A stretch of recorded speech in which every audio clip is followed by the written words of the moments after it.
Welcome back to part 9 of our Vikings Explainer. Okay, let's dive straight into our big historical mystery for this series. Were the Vikings really just the brutal, mindless savages history remembers? Or were they something much, much more complicated?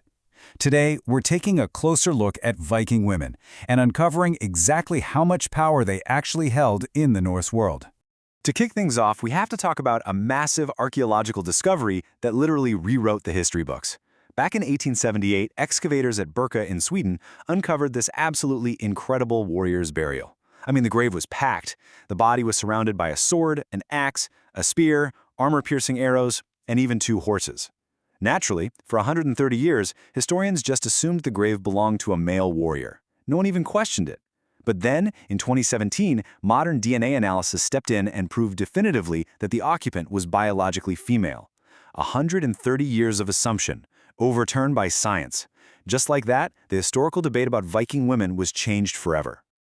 Part 1. Real Power and Farm Life. So how did Norse women exercise their rights?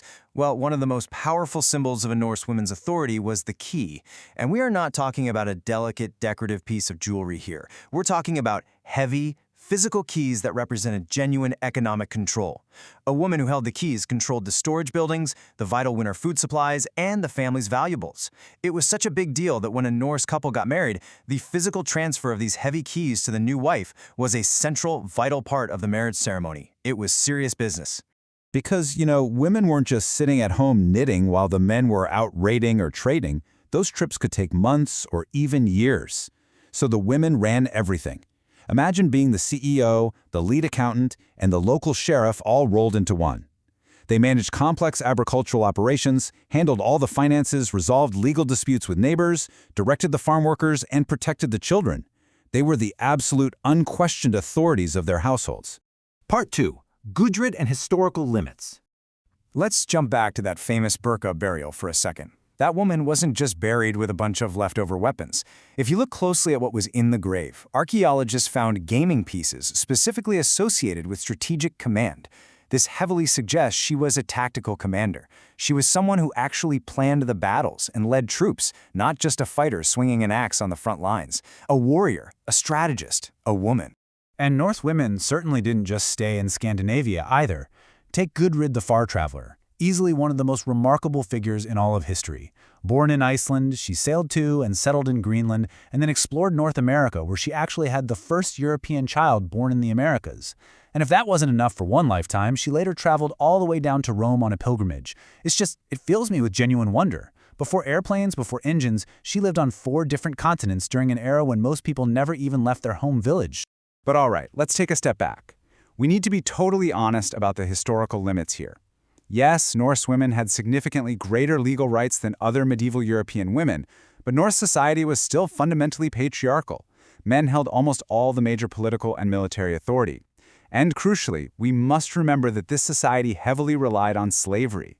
Enslaved women had absolutely no rights at all.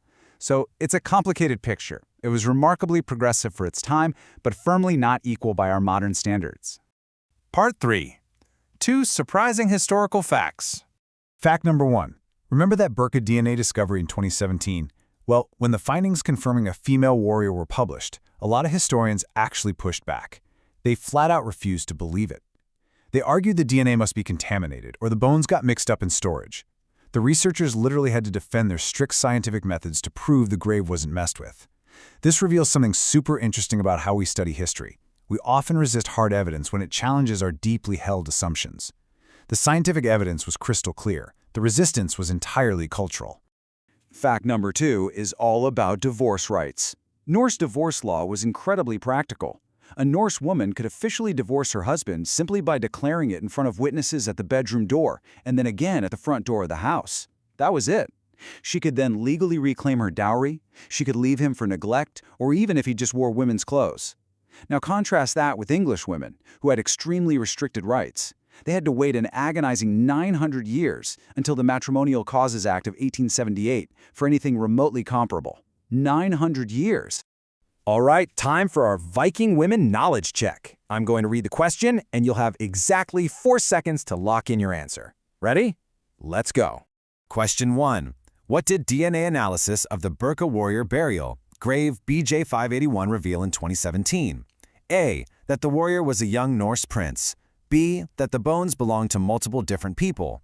C. That the occupant was biologically female. Or D. That the grave was not Norse at all. Correct. Answer C. DNA analysis published in 2017 confirmed that the Birka warrior was biologically female, overturning 130 years of assumption. Question 2. What legal rights did Norse women have that English women lacked? A. No legal rights at all.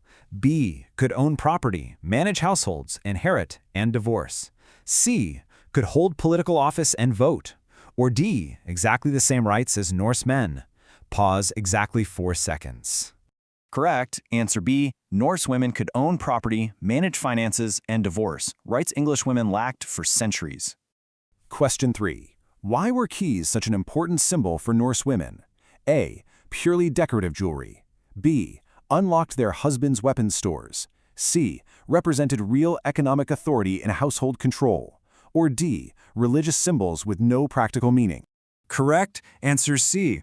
Keys were symbols of real economic power, granting women control over the household's food supplies and valuables. Question 4. Who was Gudrid the Far-Traveller, and why is she significant? A. A Norse goddess of exploration. B. A shield maiden in the Great Heathen Army. C. A real Norse woman who sailed across 4 continents. Or D. The woman buried in the Birka warrior grave? Correct. Answer C. Gudrid was a historical figure who traveled to Iceland, Greenland, North America, and Rome, making her one of the most traveled people of the medieval era. And our final question, question 5. What is the honest, balanced verdict on Norse women's position in society? A. Complete equality with men. B. No rights whatsoever. C. Greater legal rights than European peers, but still a patriarchal society. Or D. Identical to English medieval women. Correct. Answer C. Norse women had significant legal rights, but society was still fundamentally patriarchal, male-dominated, and reliant on slavery. Fantastic job if you got those right. So, going back to our big question, the next time someone tells you Vikings were just brutal savages with axes, ask them if they've ever heard of Gudrid's incredible journey or the brilliant Birka commander. How much more of history do you think we've gotten wrong just by assuming? Next time we are diving into the final piece of our puzzle, the Viking legacy. We'll explore exactly how the Norse forever shaped the English language, and we'll uncover their surprising connection to the Norman conquest. You really won't want to miss how their influence is still spoken by us every single day. See you then.